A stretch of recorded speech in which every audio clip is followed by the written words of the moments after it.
Good evening, everyone. Welcome to the North East Non-League Show, sponsored by DJ Private Hire Gateway Accountancy Services Limited's Elite Goalkeeper Academy, Morpeth, Danny Lay Plumbing and Heating, the Football Pink, and Sport and Journeys North East Limited. Tonight is another looking back, and tonight we're looking back with John King. John, thank you very much for coming on the show tonight. No problem at all, mate. My pleasure. Excellent. Really looking forward to this one. Like, we've just been chatting, honestly, when you're putting out the guests that's coming on and the comments that you get and stuff like that, it's amazing. But it must be nice for you as well to read the comments, and obviously players that you've played with and managers that you've worked on. It must be nice to see them comments as well. To be fair, I've never seen any of the comments, so I haven't got a clue what's being said. Like you said, it's the first time I've known that you're doing things like this. So is there any way I can see these comments? I'll be getting stitched right up here, I imagine. No, all good comments. Just on your Facebook, if you have a little look on the advertising that you put on, yes, there's some right. Nice comments on there. Yes, I've seen some of them that I did. Yeah. Excellent. But before we get into things, we always ask kind of the guests where your love for football came from. How did it all start for yourself, John? Well, I think like most young lads, football's been my passion. It still is. Obviously, it's what I do every day. Still myself. We've got a football academy there, which we run every night. I'm just getting back in from coaching there. But from an early age, just going down to school. I think school used to start about 9 o'clock in the morning. I think I'd probably walk down to school when I was about 6 or 7 year old, which that would be unheard of now, so we'd go down to school, a few of the lads, and would probably start playing football at 8 o'clock in the morning. Yeah. And then you'd obviously get called into school, into the queues, if you like, to go into school about 9 o'clock. But I always remember at Donwell Juniors in Washington, we used to play with a tennis ball, because the teachers kept on taking the footballs off us. So I think that was obviously it was great to play with a small ball, because obviously it improved you massively. But yeah, obviously we used to make goal posts when we were a kid. Like probably most people you've had on here, as a kid, my mum would have to call us in. I'd be out all day playing football, and she'd have to call us in when the lights went on a night time. But listen, we used to play football in the garages. My brothers had 3 brothers. A lot of my friends played football. So yeah, mate, it's a passion of mine. It still has been, and so that's where I started, just with school and that, and friends in the estate. No, excellent. Like I say, the apprentice days at Notts County as well. How did that all build up? Was it kind of getting picked up from local football, or Well, obviously, I was young. I remember the first ones with the school. I think it was probably in the first year juniors or the second year juniors, where if you got picked for the team, you got this big Adidas bag. Nice, when you walk around the playground with a bag, and you felt like $1 million.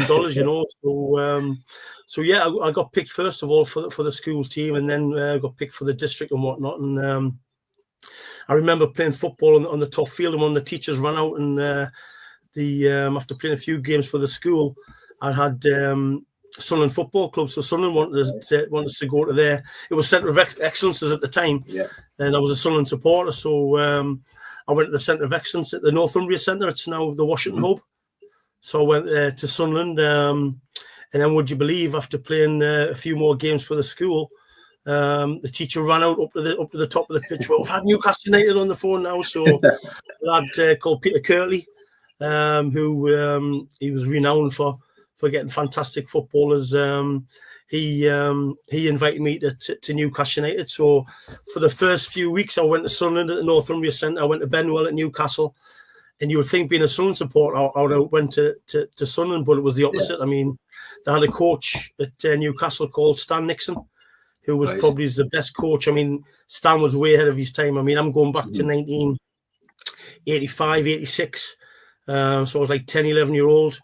And a lot of our coaching drills and our skills and tricks, what we do now, came from Stan Nixon. You know what I mean? So Stan was amazing.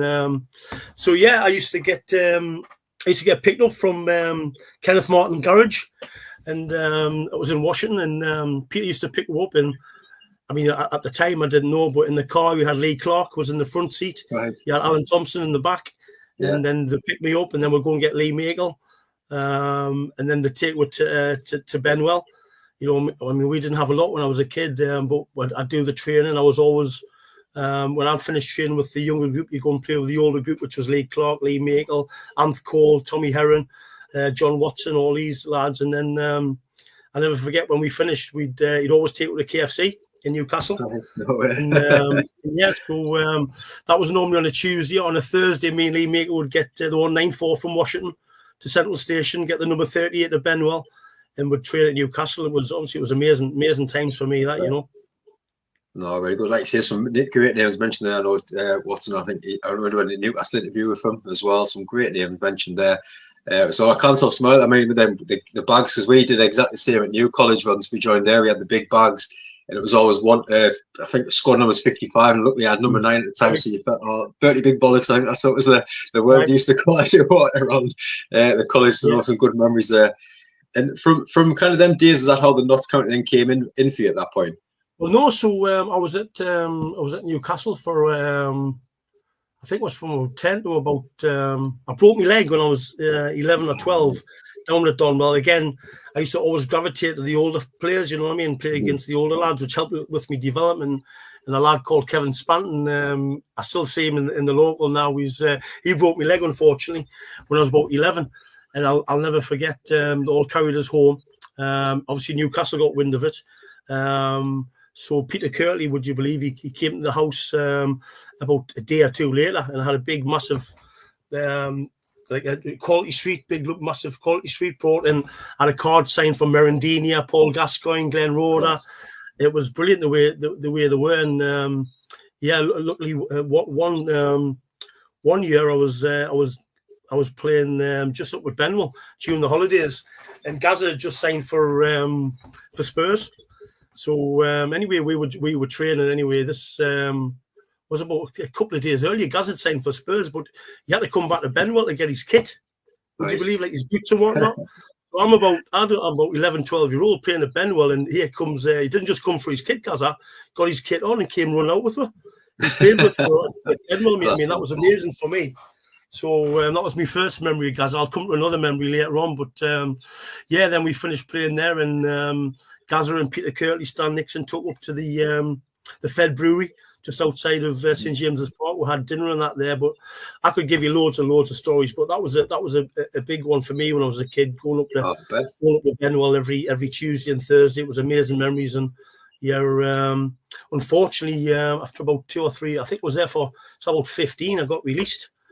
I was devastated, really devastated. I say this to all the kids, you know, just because one club doesn't rate you, you know, there's always other opinions. Exactly. And luckily, I think about a year later, I had Notts County wanting to sign us. I had Millwall. That's another story, Millwall. I mean, I went down to Millwall as a 14-year-old on the train by myself, which wouldn't happen now. I mean, my mum and dad took us to the station. Had to get on the train, went all the way down to Millwall to a gentleman called Alan Batsford, who was fantastic. And I got there and they had like a John King at King's Cross. But would I let my child go on a train by himself? And definitely not. But in them days, it was the thing to do. But there was lots of friends as well who I still keep in touch with, who I used to get on the train. And one was going to Gary Pearson, God rest his soul. He would be on the train. Going down to Sheffield United, Richie Pitt would be going on the train, going to Leeds United, would be on the train, and you'd see lots of lads going off to different clubs in the schoolboy days, if you like. Mm-hmm. And it came from the Notts County thing, came from John Allen, who was a scout at Notts County. He got some fantastic players, Tommy Johnson, Clive Mendonca, Davy Rush at Sunderland, and he had seen us playing after I'd been released from Newcastle. I think I was playing for Springwell Juniors. I mean, we won everything. Mm-hmm. And John had came and I'd went down to Notts County, so that's where that came from John Allen. Yeah, and did you enjoy your time there as well? It was amazing. It was. I was never the same person when I left there. I mean, myself and Lee Ludlow. He played in the Northern League for Bedlington Terriers. Really good friend of mine. Me and Lee Lee's mum and dad, Bill and Patsy would take her down. Lee would be in the back of the car with his lass, Sam, and them two would be necking on, and I'm in the back, and we're all the way down to Nottingham. But, yeah, had some great times there, and I went down on trial originally. There was a lad called Darren Huckabee, who he was there for like 5 years. So I went down after being released by Newcastle, and I had like a point to prove, you know. Mm-hmm. So yeah, I went down there, and there was Lee Ludlow had already had a a YTS contract and a professional contract agreed. So I was going down there, and there was only one place left. It was between me and Darren Huckabee, and would you believe they released Darren Huckabee and they took me on. So at 16, 17, I was flying, you know, but Darren Huckabee went off to Lincoln, and the rest history with him. But I was a bit of a bad lad, you know what I mean? I lived in the digs outside the Forest ground. Actually, it was at West Bridgeford, and I was living with like 20 lads. And I always had to make people laugh, you know, and like try and be not center of attention, but I just enjoyed making people laugh. And it got us into trouble, a couple of times. And I got suspended in my first year for fighting.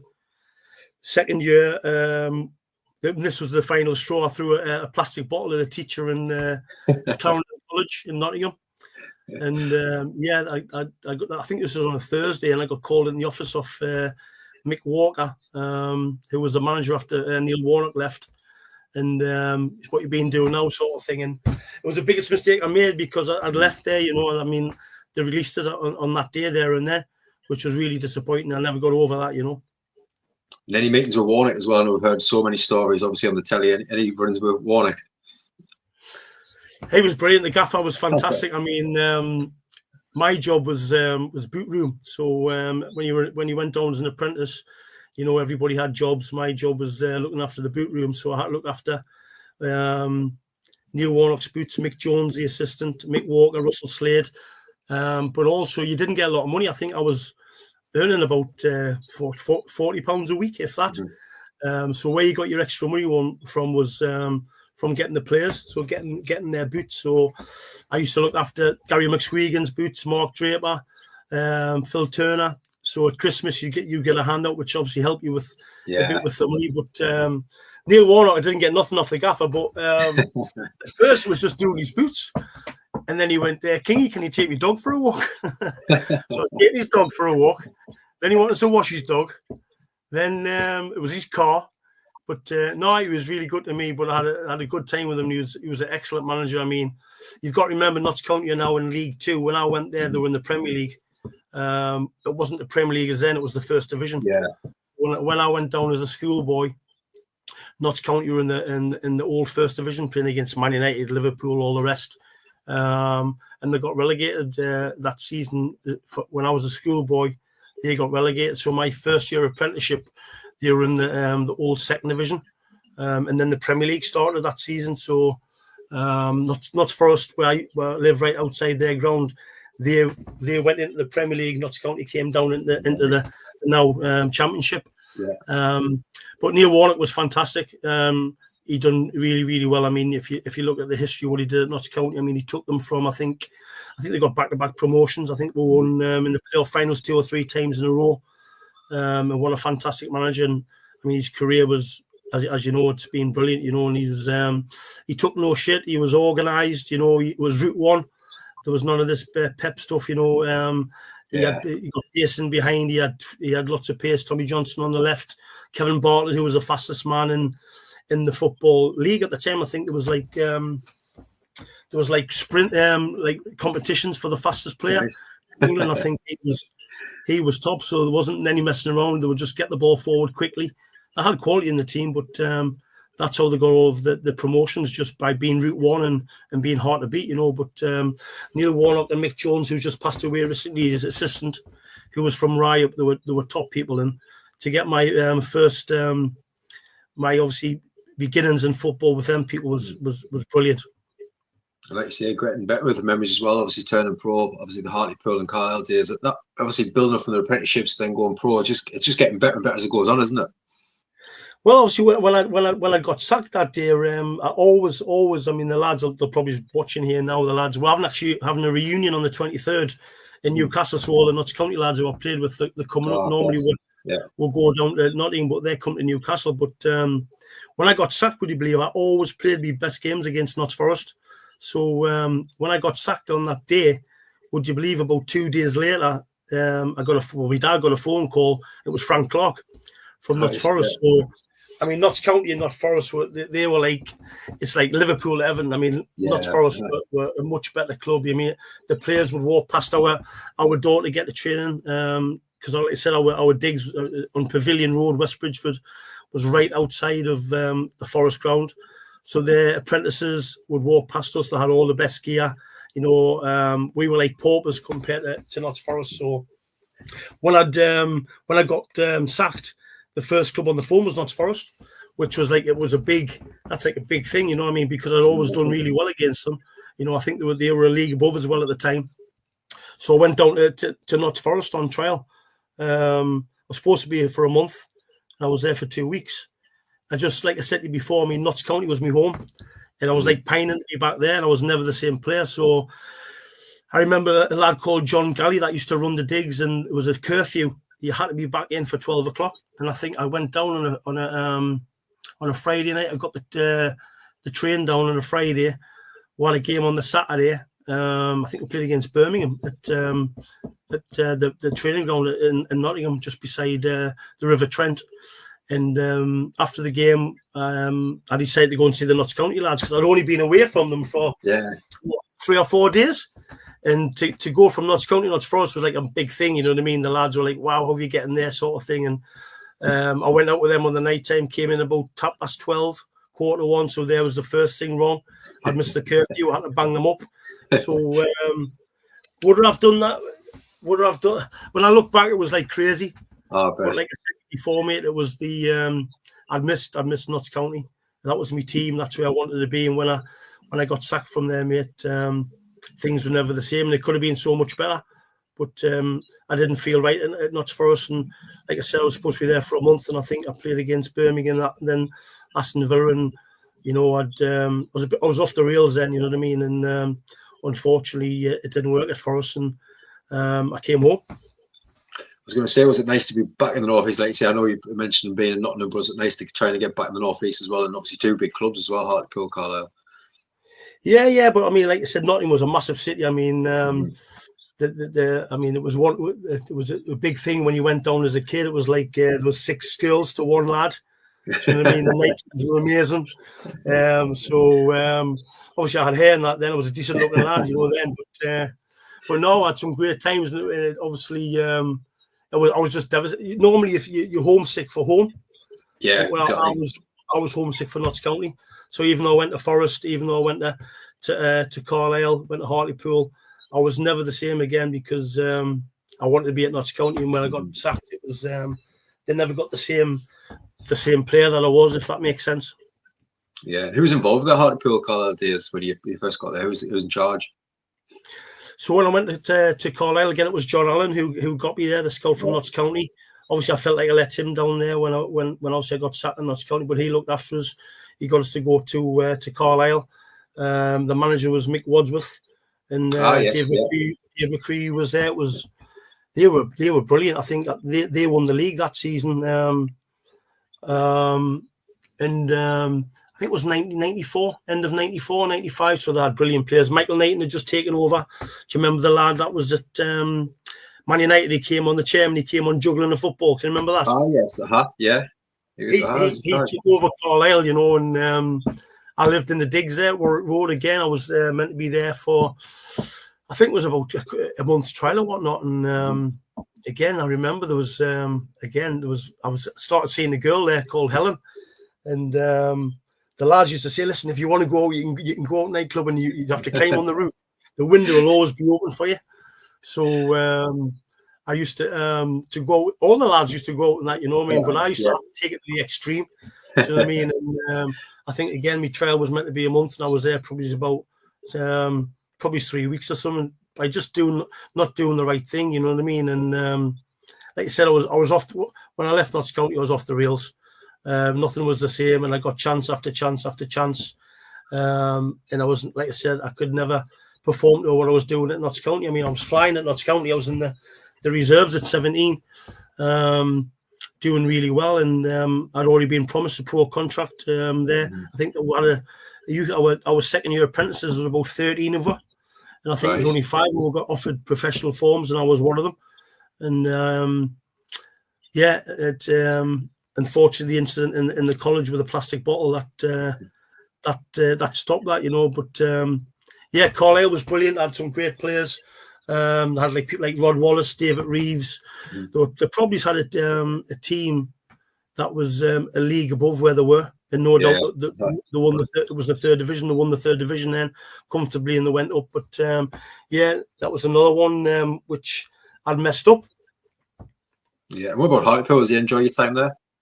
Hartlepool was brilliant. So I went to Hartlepool on trial again, and John McPhail. There was I think he's in the bad way at the moment, so hopefully John gets better. But what a fella he was, and obviously as a Sunderland fan, I used to watch John McPhail playing as a centre half, and I went there on trial. It was meant to be for 2 weeks, and they signed us after 2 or 3 days, which was great. So I signed professional forms at Hartlepool, and then would you believe, about a week later he got sacked. So John McPhail got sacked, and then who came in as the manager?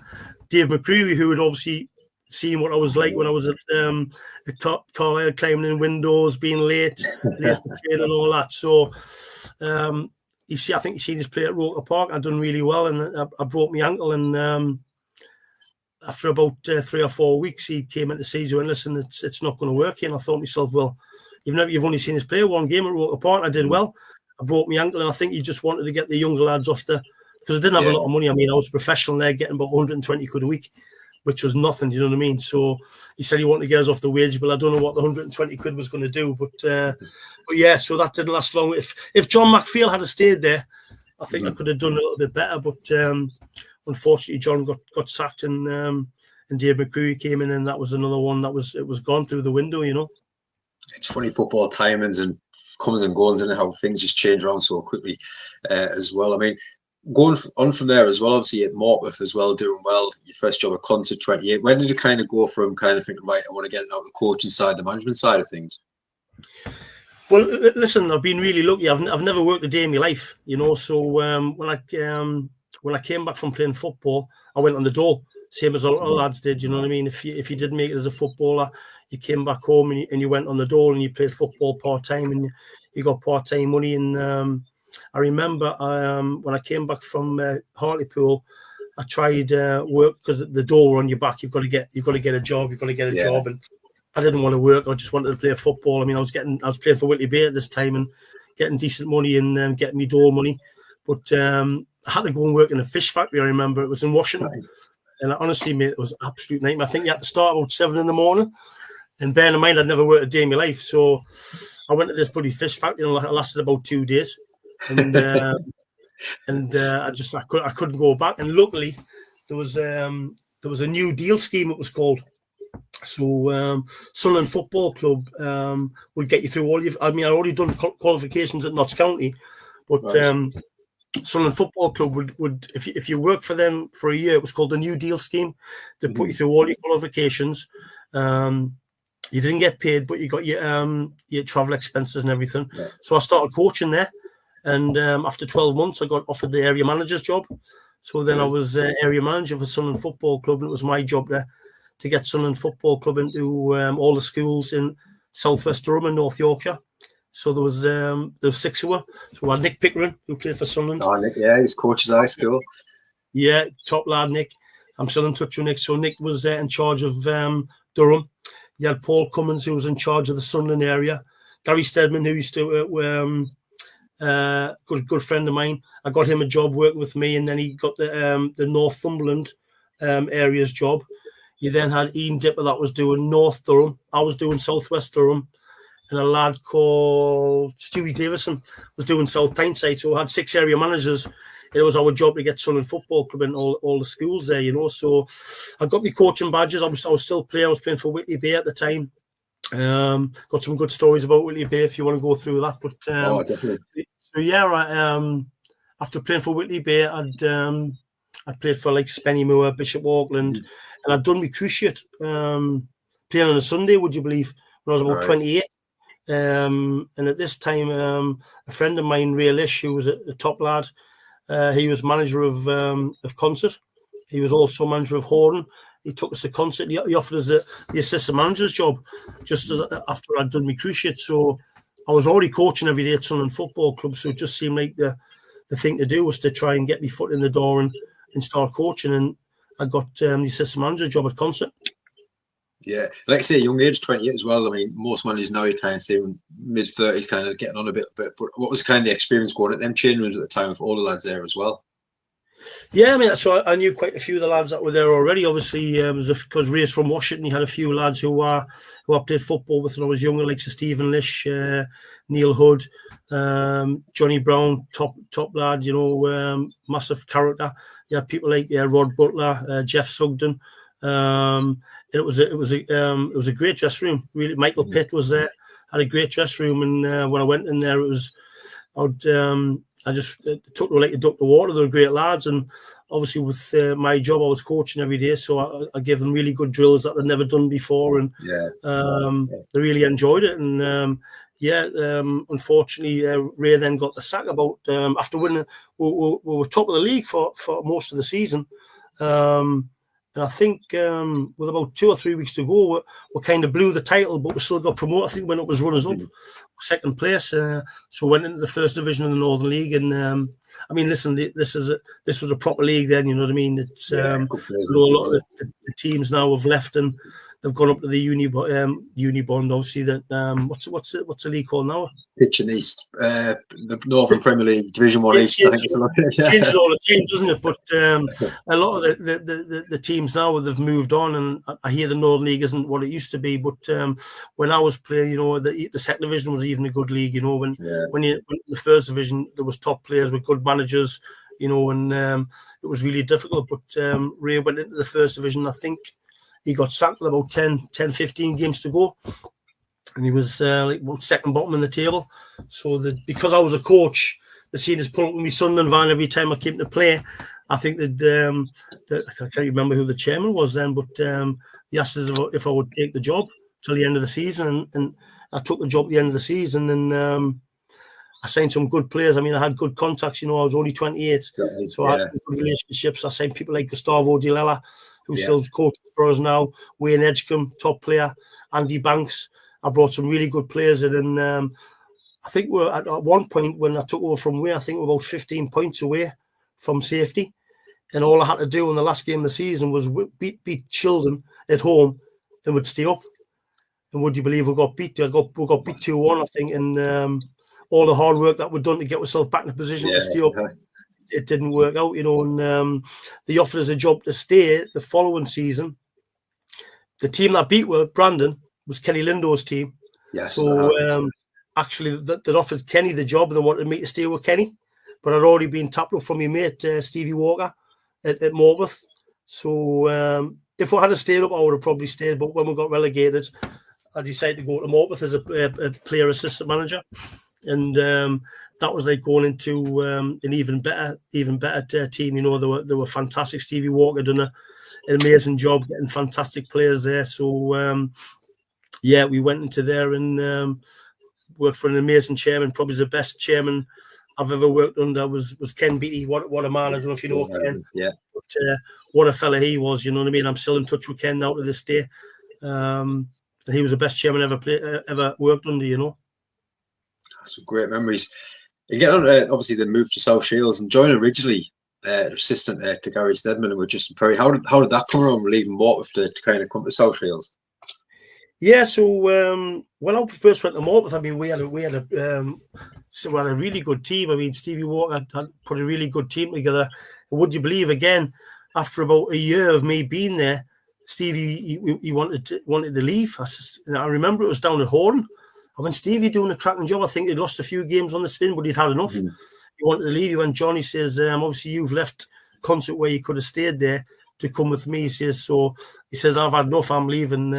I'll put you forward if you want the job. I went, well, I've just really left concert, you know what I mean, to come with you. Yeah, so I ended up taking the Morpeth job, and we went on from streets to streets. I mean, the team that we had there was unbelievable. I mean, you mentioned the Durham team before, me and you having a chat.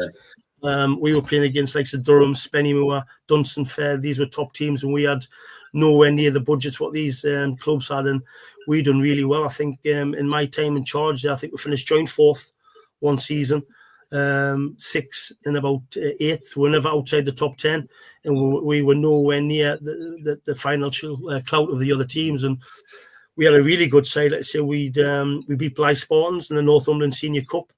They were 3 divisions above us and had a cracking team. I mean, I could go through the team. We had Barry Poskett in goal. We had Ian Nichols, our captain centre half, Davy Turner. We had Lee Bell, Paul Haxon, right back, who was Chris Phillipson. We had Chris Yeroux, who was the head teacher at one of the schools I work in now. He was on the right. We had Damon Mullen on the left, Paul Willery, Mark Grant. And up front, we had Kevin Henderson, who was my assistant. When Stevie left, I brought Kevin in as my assistant. I mean, Kevin was, anybody that knows non-league football, I mean, Kevin was arguably one of the best centre-forwards that's ever played in the Northern League. And we had him and Stephen Young up front, and a fantastic bench as well.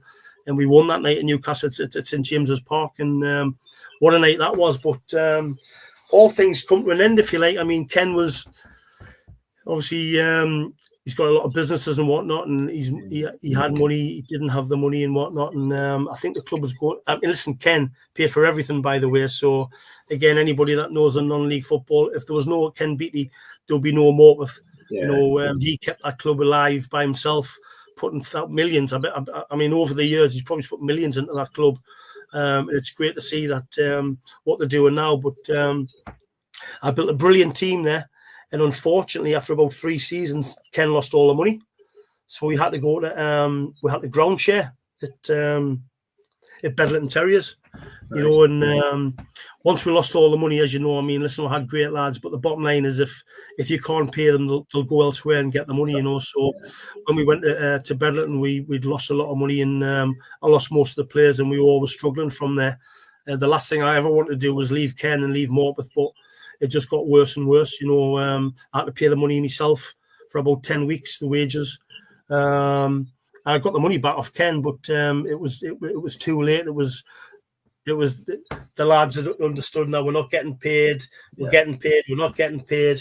So I had some brilliant players, and unfortunately they all left and went on to different things. But and that's where the South Shields thing came about. Gary Steadman, one of my best mates in football, he had mentioned about coming to South Shields to help him. And again, I wasn't interested because Morpeth were doing well until this last season at Morpeth, where we lost all the money. We had to change grounds. We lost the ground. The ground wasn't up to scratch. So that's where the South Shields thing came from. I'm just laughing at that Baz, because he used to play there for Sherburn with us on a Sunday. So, great laughs about Baz in the change rooms. There must be some good stories at Morpeth as well. Cracking lad, isn't he? Barry Smith? Barry Poskett, the keeper. Barry Poskett, good lad, Barry. He used to play there for Sherburn on a Sunday with us. He still does some, he's a good lad. He's a good coach as well. He still does a lot of coaching for my business, you know, during the holidays and whatnot. But Barry was a great keeper. I mean, if you get Barry on here, he'll tell you how good that side was. I mean, if you get any other managers on here, that side that we had, mate, was absolutely fantastic. I mean, I signed 2 Polish lads from Anik, Matty and Radek, who were like amazing. I signed Darryl Hall, big centre half from Shildon, who's a good friend of mine. And we just had a really, really good side, and that went on for about 2 or 3 years, where we done really well. We're really, for being one of the unfancy teams. I mean, budget wise, we should have probably been in the bottom half, but we always competed. You know, like I said, we finished 4th, 6th, 12th, and we won the Northumberland Senior Cup, and it was a cracking team what I put together. And I had my assistant Kevin Henderson and Joe Taylor. The dressing room was amazing. Absolutely amazing. And that was led to my second story about Gaza. So you wouldn't believe this, mate. You know, I mean, it's crazy. So Ken Beattie had said, I think Gaza's staying at mine for Christmas. I went, really? So I forgot about it. This was about 2 weeks later. I comes in the dressing room, 1:30 to do the team talk, and who's sitting in my dressing room? I comes in the dressing room thinking, wow, what the fuck's going on here? You know what I mean? Oh, Gaza, you're right, mate. And he was full of yourself and that, you know what I mean? And I said, I'm going to have to do a team talk, mate, you know what I mean? And he says, no problem, John. He says, I'll go out and that, you know, and that was surreal for me, you know what I mean? Gaza was in our dressing room, and like I said, he stopped at Ken's, I think, for a Christmas dinner, stopped overnight and whatnot. And Ken had mentioned that he might be coming, but I didn't quite understand it until he was actually in the dressing room. And then at the end of the game, obviously I've got a lot of friends who are massive Newcastle fans, and I rang one of my mates. I went, you'll not believe who I'm with here. There's a lad called Jeff Wright. He went, who are you with? I said, I'm with Gaza. He went, are you fucking? I went, Jeff, I'm with Gaza now. He says, go and put him on the phone. I went, I'm not going to. I said, mate, he's talking to people. I'm not going to pester him, mate. He's on the phone. You know. He says, Kingy, if he's there, go and put him on the fucking phone. So I goes over my phone. I goes there, Gaza, I've got my mate wants to speak to you. He went, so I give him the phone. He went, is he called Jeff? I went, how the fuck did you know that? He said, it's on your phone, man. So we speak to Jeff for about 10 minutes, you know what I mean? And but what a fella he is. I mean, heart of gold, do anything for anybody. And it took us back to the time when I was at Benwell as a kid when he came out, and he didn't just play with for 5 minutes. He was actually playing with for a couple of hours. Then he took her for dinner. He was just an amazing fella, and we had great memories at Morpeth. You know what I mean? No, really good. And I think with Shields as well. I mean, the last 2 weeks now in the Facebook group that we run, we've been putting in the all Northern League tables from I think 1995 onwards. I think about 2010 at the minute. Obviously, you're seeing some teams now in Division 2 that's gone up, like the likes of Hebburn and stuff like that. Now you see teams that's not even there anymore, and obviously you see South Shields, and I mean a lot of people look at South Shields where they are now, but then you kind of forget about the days, especially when you were there 2010 to 2015, them dark days. Obviously, a lot of people said, "Will the club survive moving to Pete Lee to play?" I mean, how was them times at the club? Well, I mean, when I first took over, when Gary Stedman down at Billingham Town, he resigned down there, and he said, "Johnny says I'd like you to take over the club. You know, I wouldn't like it. I'm a South Shields lad, born and bred. All my family's from South Shields." He says, "I've had enough. You know, I've stepped down." So we took over at South Shields, and we done well. I think I took over about third or fourth bottom, and we finished mid-table. Mm-hmm. Yeah. And then we always had issues with the ground with John Rundle, you know, the landlord. I think Gary Cottle, top lad Gary, who was the chairman when I was there. He got wind that we might be getting kicked off. You know, we couldn't stay there anymore. And sure enough, it happened the following season. So this is another story which, you know, I was so I had no ground. You know, it came to about 2 or 3 weeks before the deadline. I think we've been in touch with Richie McLaughlin at Jarrah Bolden. I think Durham City had been in, you know, for maybe going ground share there. But nothing quite materialised. And I think we're about 2 or 3 weeks away from the club going extinct. And I was playing on a Sunday for Glenn Little, who was one of my assistants at Shields. And he had mentioned one of the lads was in his dressing room. I can't remember the lad's name, but he had something to do with Peter Lee. Now, if I hadn't went to that game on that Sunday morning, South Shields would have been extinct. So I went into the dressing room, and I can't remember. Glenn had mentioned, this is such and such a name. He went, Johnny says, have you thought about going to Peter Lee? I said, to be honest, mate, we'll go anywhere. We've got nowhere. We've got 3 weeks to save the club. So anyway, when I met that lad on that Sunday morning in the dressing room, we got cracking on and that, you know. I said, I'll go to Gary Crutwell, see if it's feasible, you know. So I went to Gary, spoke to Gary, and basically he said, Johnny says, we've got nothing. If we can try and sort a meeting out with Peter Lee, that would be great. So I just basically put these two lads together, and the rest history. That's where we went. We went down to Peter Lee, and horrible days, you know, but good days as well in a way, you know. I mean, we listen. I mean, I had sometimes at like 12 o'clock on a Saturday, I'd have 10 players. Do you know what I mean? But which was crazy, you know. But we managed, myself, Gary, you know, all the lads behind the scenes. We managed to keep the club alive, and you know, I'll pay. I mean, another story in the Voyager pub. You know, it's a pub in South Shields. I think the first season went down to Peter Lee. I think Gary said, "Listen, we'll give you £400 a week for the budget." I went, £400 a week. I had £800 last year.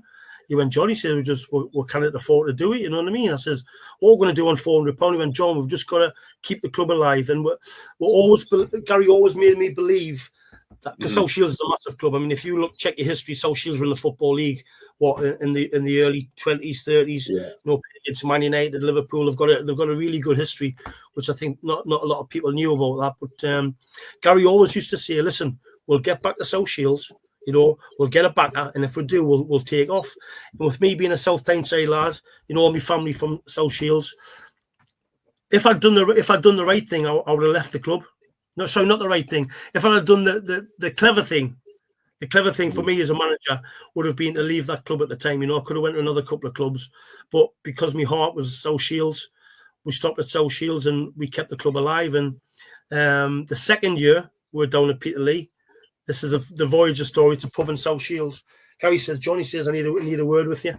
So I went down to the Voyager pub and I thought, we're going to get somebody that's going to back me here. And when I went in, I sat down, we had a pint. He went, Johnny says, we've got £200 next season. I went, £200? I went, what do you mean? He says that that's the budget for next season. I went, £200? What for? I said, we've got 16 players, guys. You've got me, which I didn't take any money for a couple of years. You've got the assistant and the physio, Andy Morris. I went, how can we survive with that? We just can't survive. So, but we did. So what I said to the lads was, I mean, listen, we lost a few more lads with that. Yeah. You couldn't split £200 between like 20 people. Do you know what I mean? It was like embarrassing, putting that money into a brown envelope. So I just went to the lads and said, listen, we'll have to pay is like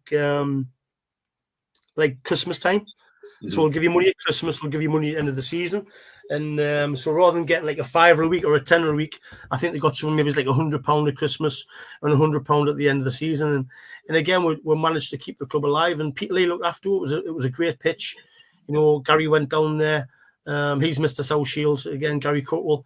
He went down there and he got all the facilities right. The pitch was always great, but he took it to another level. We had people helping out in the little bar they had selling cans and that, just trying to get money. And I think we had about 10 committee members, and I'm hearing all the time of all these people at South Shields now that used to come to what I mean. There's thousands of people go to South Shields games now, and I see it all the time. I was one of the Peterlee supporters now.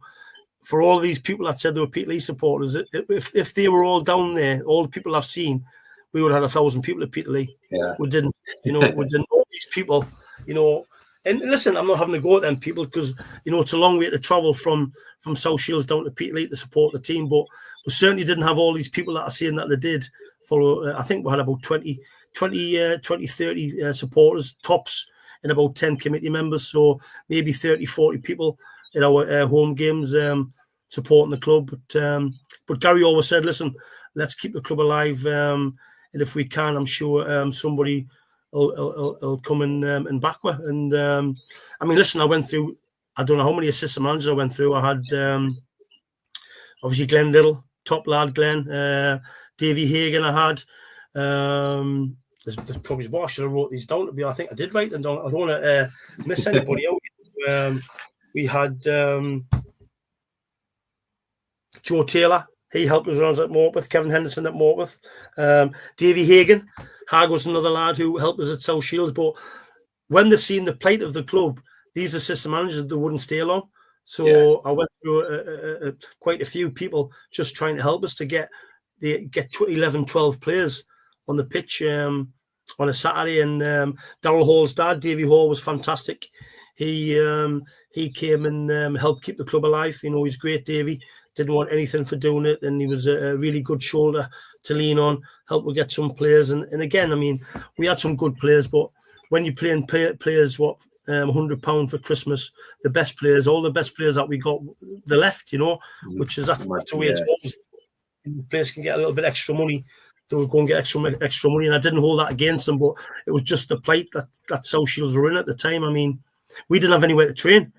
I remember, going down to the Marine Park. I don't know if you've been to South Shields, where the train goes around. We'd even go. We just had to try and find a little bit of land where we could train. I mean, people didn't understand the hardships what we went through. We had 11, 12, 13 players. Sometimes at best we'd get a full 16. We had nowhere to train. We had no money. And it just goes to show the credit to all them people. That stuck with the club, the Phil Rays, the Davy Falls, the Bob Rays, all these people, Bob Scotts, Gary Cuttle, the big one. Without these people, the club would have never survived. So, yes, it was really bad times, horrible times, but also you've seen the best of people.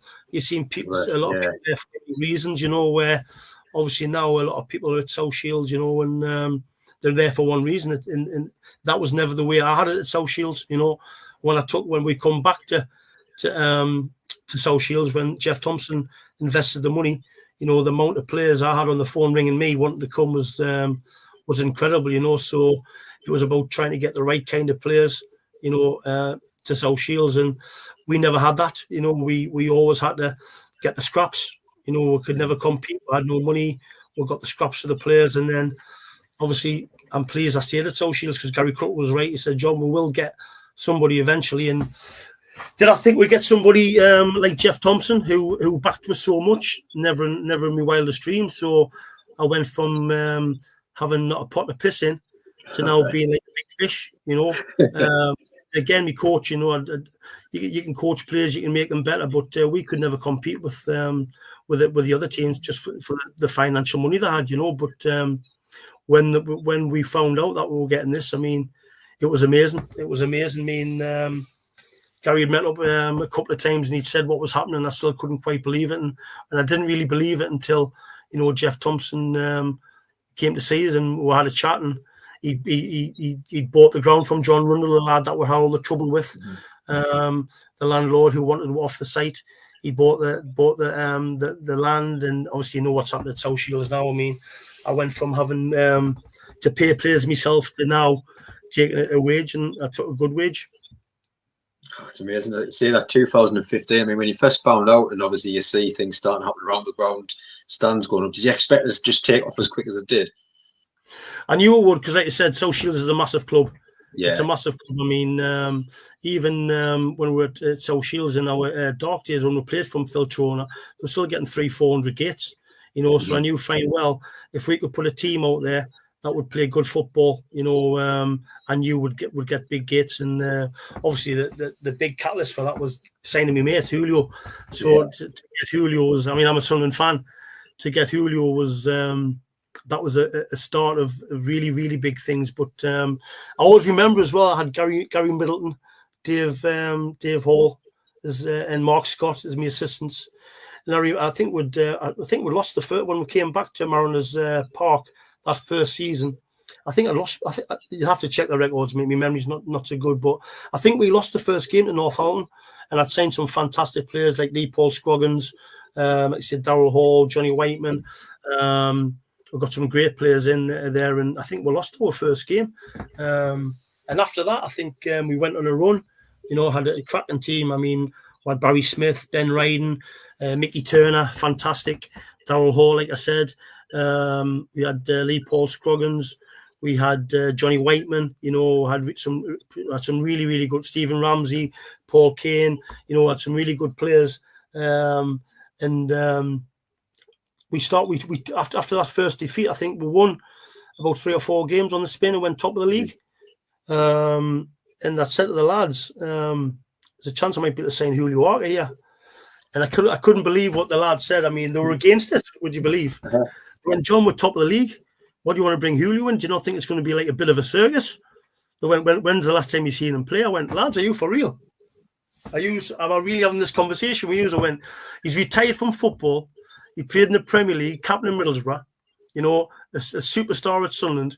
He will absolutely. When's the last time I seen him play? Probably about 3 years ago. But I can't believe I'm having this conversation. He will come in here and he will be the best player the Northern League's ever seen, you know. And I was right.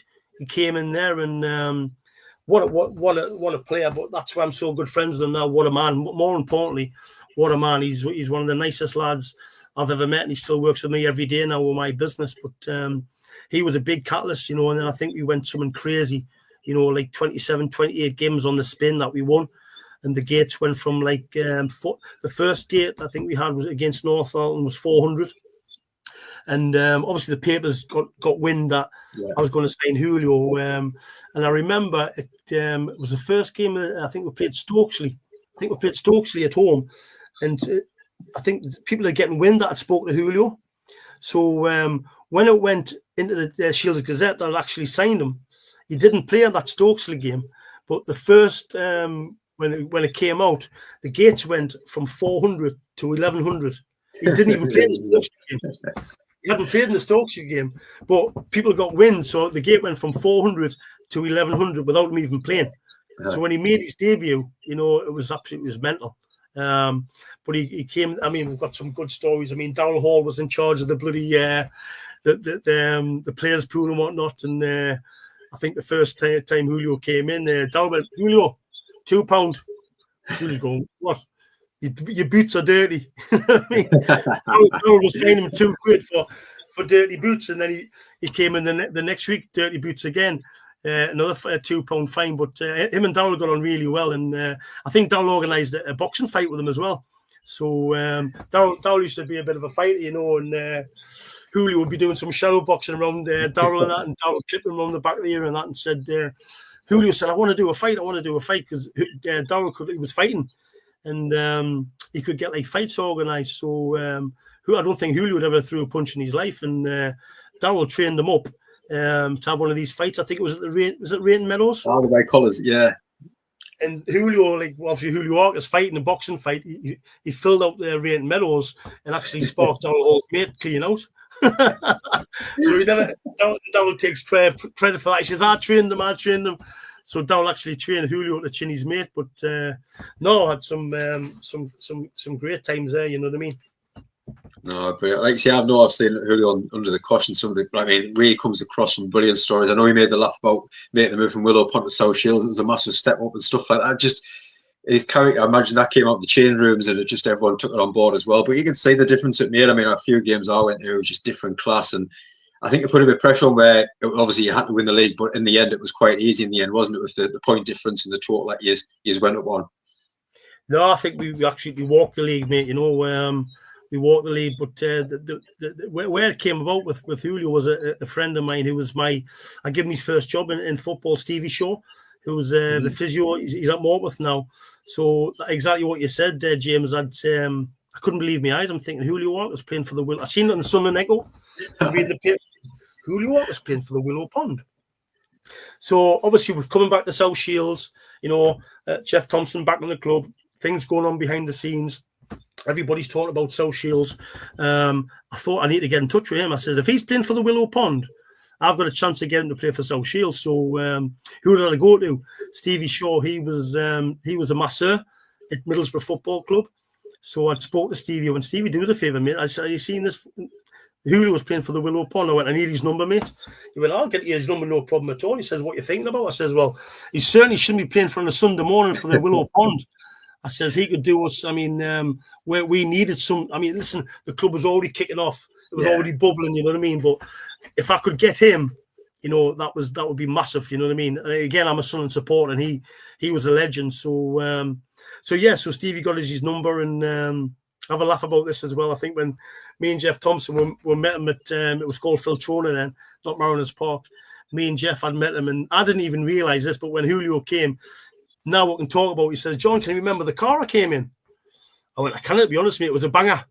Julio came in a banger, like to try and put across that he was skint or whatever. I don't know, you know what I mean? But so me and Jeff spoke him, and I think he wanted a few £100 a game, which we couldn't get to, you know what I mean? And so I had a good 10-15 minutes with Julio, and I said, Julio, listen, thanks for coming to meet. Well, I said, I need to have a chat with Jeff, the chairman. And Julio went off, and I'd spoke to Jeff, and Jeff went, let's sign him. I went, for £300 a game. I says, well, that's my budget, doesn't it? He said, John, don't worry about that. So anyway, I was still, although it wasn't my money, I wanted to treat the money as though it was my money. Yeah. So I went back to Jeff with a couple of days later. I'd spoken to one of my mates, Collie, same Red Star. I'd spoken to Collie. He went, why not do something with the gate kick? So it kicked us. I started thinking about going through my head and that, and I couldn't get to sleep this night. Started thinking about how we can get Julio to the club without giving him his £300 a week, £300 a game. Sorry, wages. So I probably should have given him that £300 a game, because that would have saved money. But, I think the first gate that we got was 400, and we made a deal with Julio as to whatever we got over 400 would have a cut of the wage of the gate. Sorry. So, like I said, I think the first, before you even played it, went up to 1,100, went up to 1,500. I think we played a derby against Hebben. I think we won about 20-odd games on the spin. and it went to like 3,000 gates, you know, and this is in the second division of the Northern League, you know what I mean? So yeah, we'd made a deal with Julio, and then unfortunately the club came to us and said, listen, obviously Julio's getting a lot of money. I said, we made a deal. I said, well, can we renege on a deal? And Gary Cuttle, he said, listen, the deal's a deal, but they said, listen, John, can you have a chat with him? You know what I mean? And so I had a chat with Julio, and he was he said straight away, he said, John, listen, I knew this was coming. He says, I wasn't expecting to get this kind of money. So what a gentleman he is. He didn't need it. And I said to Julio, listen, if you want to stay on what you've got, mate, you've got my back. I've got your back. Gary Crupple's got your back. I'll go back into the board and tell them, listen, this is the way it is. You went, no, John, he says, I'd like to give it back. So we went in and renegotiated. I mean, he's still probably the most well-paid footballer the Northern League's ever seen, but he deserved it. You know, what he did for that club, you know. And like I said to the board at the time, I went, you're failing to understand. Yes, he's getting the cut of the gate, but he doesn't get anything from the beer, doesn't get anything from the pies, the pasties, the shirts. Julio Arca was an absolute revelation for that club, you know. And like I said, I'm proud to have signed him, you know. But like I said, I'm proud to know him because what a fella he is, you know. I mean, me and my family are friends with him and his family, with his boys and his wife Valeria.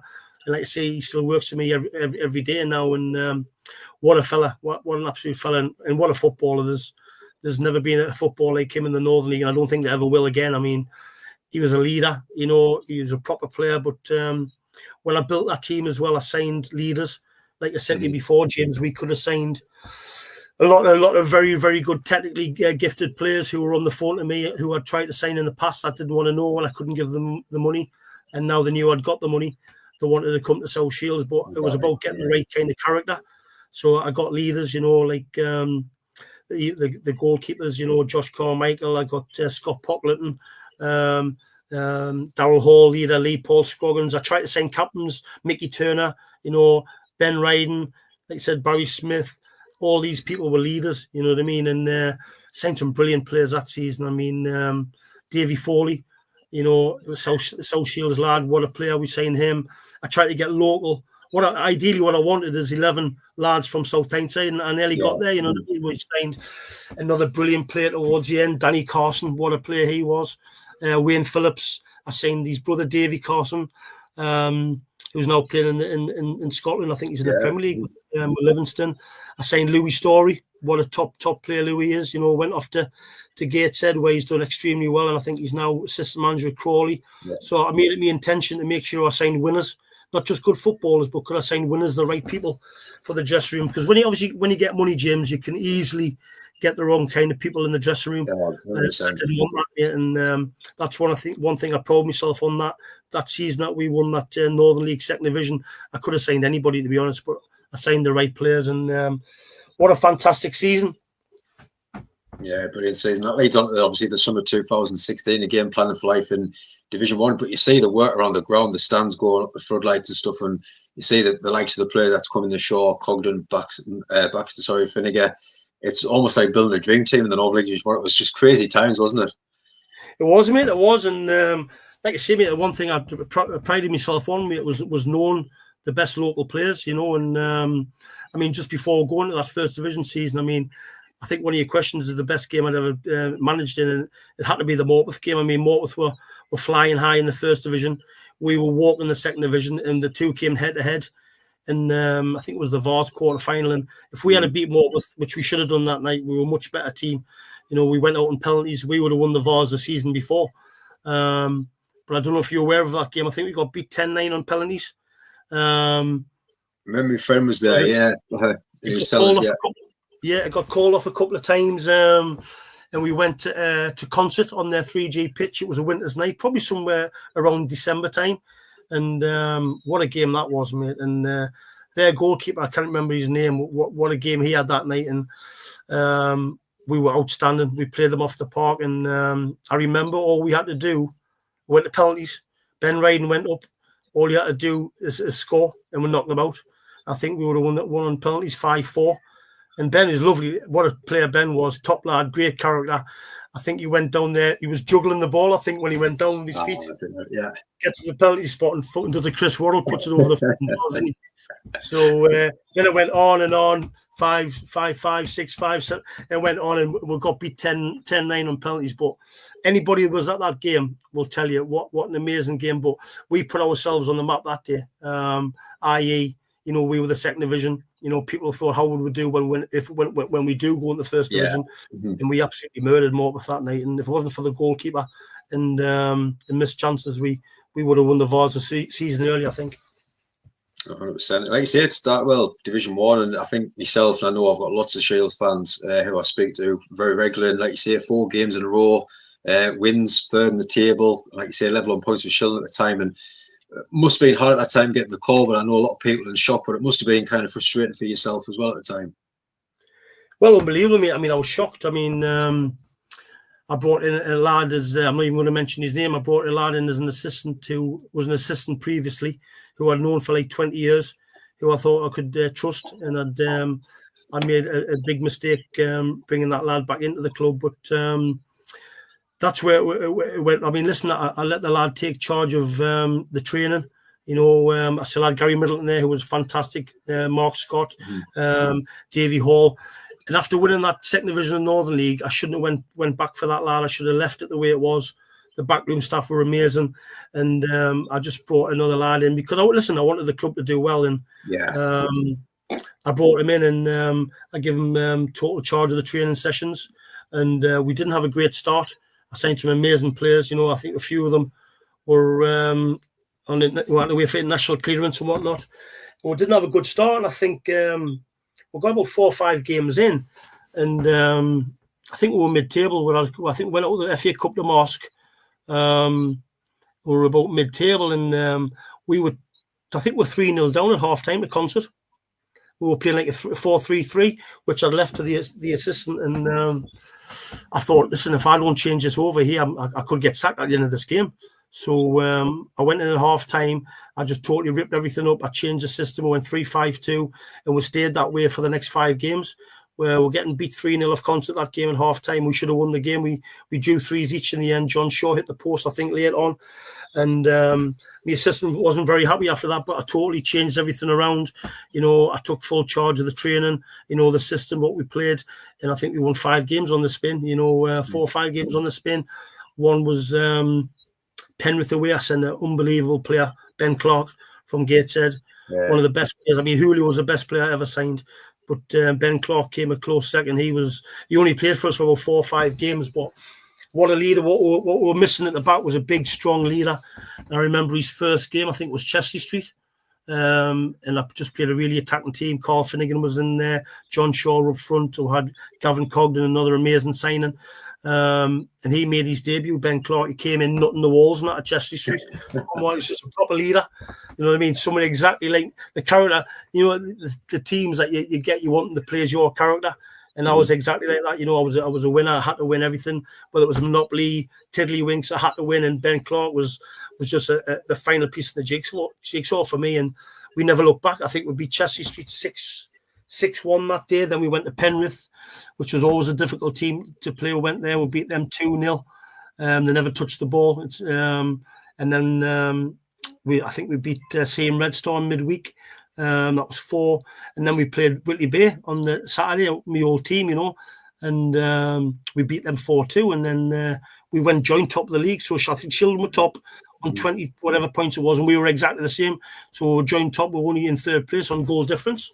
And then I got the call on the Sunday from Jeff wanting to meet us. And my wife was in the bed. She said, "Who was that?" I said, "Oh, it's Jeff on the phone." He went, "I don't think it's good news. I think we're going to get sacked." Now, I don't know why I said that. Yeah. Because I was top of the league. I joined top of the league. Flying, won the last 4 or 5 games on the spin. The crowds are going well.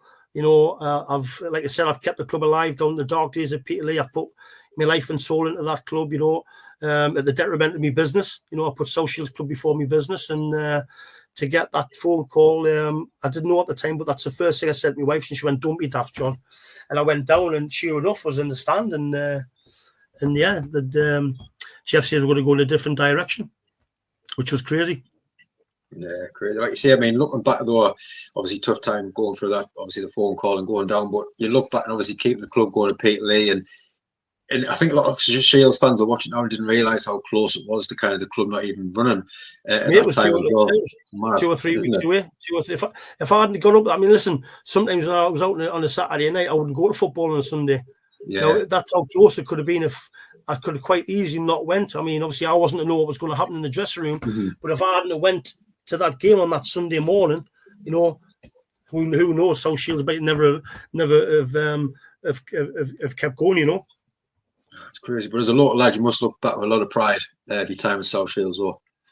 100%, mate. I mean, like I said, you know, a lot of, like I said, I lost a lot of assistant managers that didn't want to know. You know, we had no fans. You know, we had no ground. I had to pay players out of my own money. You know, we had that, like I said, that £200 budget for the week, which was like mental. A lot of people would have run, and listen, and rightly so, and a lot of them did run, and I would have run if it was any other club, but my hometown club, I would have left as well, you know. But obviously stayed there because it was in my heart.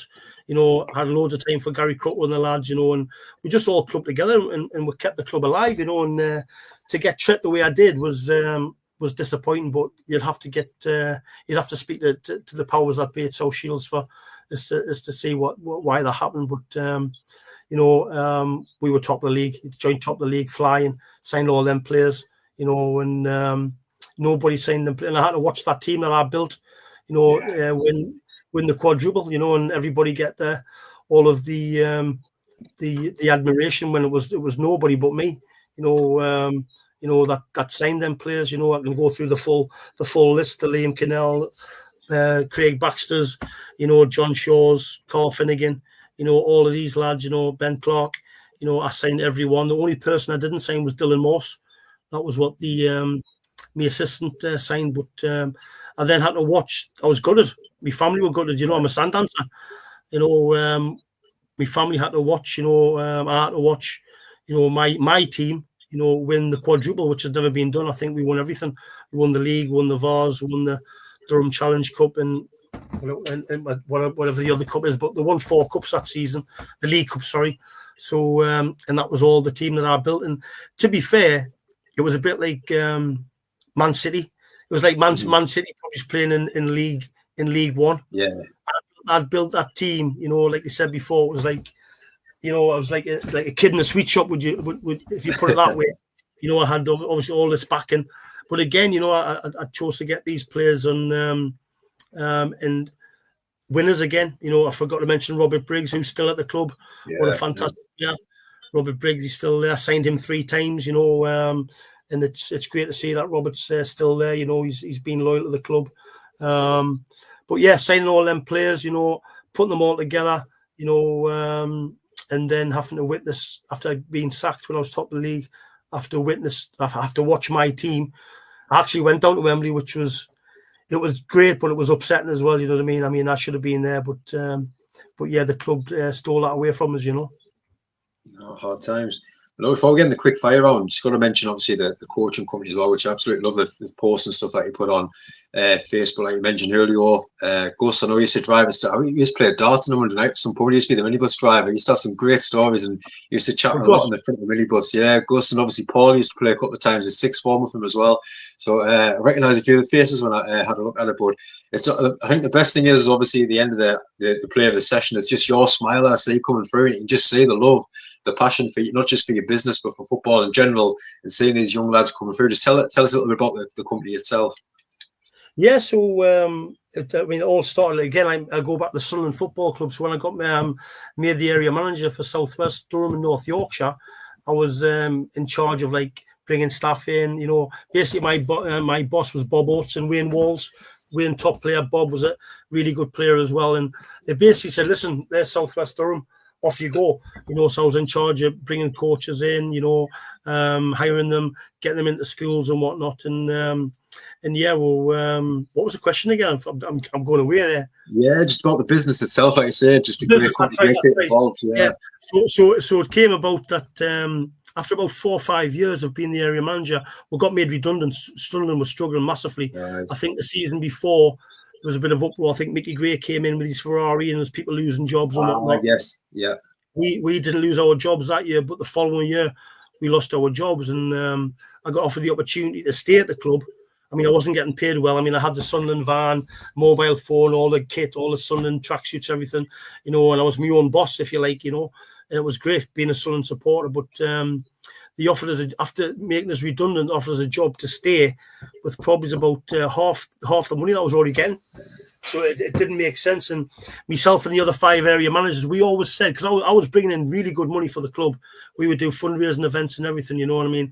I'm bringing thousands in for Sunderland Football Club, you know, doing our after-school clubs, PE lessons, fundraising events for schools. And like I said, each area manager, his job was to bring funds into the club. And I was doing really well. I think I was the most hours that anybody was getting was Paul Cummins. Obviously, he was Sunderland area. But I was getting the second most hours. I went from something like 10 hours a week to about 90 school hours a week, you know. So we were doing really well. All the 6 area managers, Gary Stedman was doing the same at Northumberland, Ian Dipper, Nick Pickering, were all bringing money in. And we'd always have chats about, we should do this ourselves, you know, we should leave the club. And we never ever did, you know what I mean? Because we had employment, you know, we were paid weekly. Well, like I said, we had the vans, we had the tracksuits, everything. And we didn't want for nothing, really, but the money wasn't great. And we always said we should go by ourselves, but we never would. But this year, I remember John Ficklin we're all in at the stadium light, and basically said we were losing our jobs.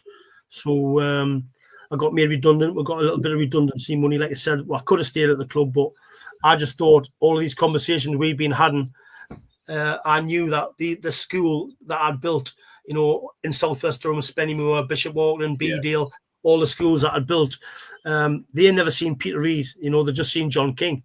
So when I went to deliver these lessons and all our coaches, they'd just seen me. So first of all, when they heard I got made redundant, everybody was obviously upset for us, you know. So it was very easy for me to say to all the head teachers, listen, I'm going to take the business on myself. Will you support us? Will you support me in the team that you know? Because like I said, they never seen Peter Reid or anybody from the club. The football club at Sunderland Football Club had seen me. So, it was the best thing. Losing my job at Sunderland Football Club was the best thing that happened to me, you know, because all them schools came with me. And I started getting all of the money, you know, and obviously myself and all the coaches that I'd hired to work with us at Sunderland Football Club, I kept all them in employment. And then we went from not just doing football, we went from doing football to dance to boxing, to martial arts, to tag rugby, doing all the sports across the curriculum, and my business actually grew. And it's obviously to how big it is today. It's that would never have happened if I'd still been at Sunderland Football Club, you know. So that was the best thing that happened to me, losing my job there, you know. That's fantastic. I love the pictures that you put on that. It's absolutely brilliant to see. Really looking forward to this one. Quick fire. I'm looking forward to these answers. So we always go through kind of 5 questions with everyone that comes on the show, and start with number 1. Who would be the best player that you've managed? That's easy, isn't it? I mean, I think I'll ask you to tell me what do you think? I can't remember the game. It might have been Brandon I watched, and obviously a few of the lads were just trying to get it and snap him, but every time they were sliding in, he was flicking it through the legs, flicking over. It was just brilliant to watch, man. It was absolutely fantastic. He was absolutely amazing, and what a man though. I mean, I haven't really told you how much of a good man he is. I mean, when he came in the club, he just had time for everybody. So I knew he was a fantastic footballer. I knew he would take the club on to another level. The same with all the lads I signed, the John Shaws and the Drake Baxters, the Ben Clarks. I was now signing top players. You know, I wanted the club to move in that direction. And I mean, if you ask the South Shields supporters, they'll probably say that the South Shields team that won that quadruple, they've never seen a better team. And I'm proud to have built that. But when Julio came in, whoever was in the room, he'd make sure he shook everybody's hand. You know, he had time for everybody. And I didn't know as to how much of a nice man he was, you know, and I knew, but like I said, he was a great footballer, but what a fantastic man. And like I said, we got the club to a different level with Jeff coming in with obviously the finances, but without Julio Arca, that club would never have been the club it is today. So he was by far the best player I ever managed, you know, and I've managed some very, very good players. I think this would be a good answer as well. The best opposition player that you've managed against, who you just couldn't get the best of every time you played against them? Best opposition manager. we'll say player and manager as well. So manager that you've managed against, and obviously players that you've been in opposition against as well, who just couldn't get the best of. Well, players, I think in that Northern League time, you know, when I was managing, have to be people like Gavin Cogden. What a player, you know. And I always thought myself, if I can ever get any chance of getting him, you know. And I got Titch when he was probably about 30, 31. And I mean, listen, I've never known. I don't know if you knew. I think you done. I couldn't believe it when I seen it. I think you done 24 hours of burpees. I mean, that's crazy. Crazy, man. And I mean, when he used to score goals, you do the handstand, and if you look at these legs, it was like the closest to Marco Gabbiadini's legs I'd ever seen. I mean, his legs were like that, and you know, credit to Titch, he played at the top level for a long time. He could still play now, no doubt about it. I mean, he keeps himself really fit. So, as a player who always done well every time we played against him was probably Gavin Cogden. I was like a kid in the sweet shop when I got to sign him, and what another top lad, what a lad and what a player, you know. So him definitely as a player manager. I mean, obviously you had there's lots of good managers, you know. Kenny Lindo we used to always struggle against Kenny Lindo. The lads at Dunson were always hard to play against, you know. Billy Irwin had a good side in that there. Peter Dixon, you know, Peter. He was like Marmite Peter. I loved him, I hated him, but I had a lot of time for Peter. He was a proper winner. I actually spoke to him a couple of days ago, and on about stories. You went, can you remember the Barry Smith story? I went, can it, Peter? What happened? He says, well, he was playing for us at Morpeth, but we were playing at Bedlington. Like I said earlier, we had to go and ground share with Bedlington. And Barry was playing right back at the time, and he went past Peter's left back. I was laughing about this the other day. I've never spoken to Peter for years, and basically Barry Smith knocked the ball past his left back, and Barry was away. He was clear down the left hand side, down the right hand side, and he had to come off when he put the ball past the player. He had to come off the pitch. I mean, he only came off the sideline. I'm not joking you, about a yard.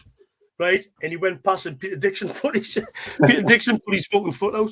I mean, it was, at the time, mate, I was like fucking foaming. Do you know what I mean? But when I look back about that, Peter he was always a difficult manager to play against. You know what I mean? Because he was such a winner. But that story with Barry Smith was brilliant. And another story about Barry Smith, which I had to tell you, me and my wife went to.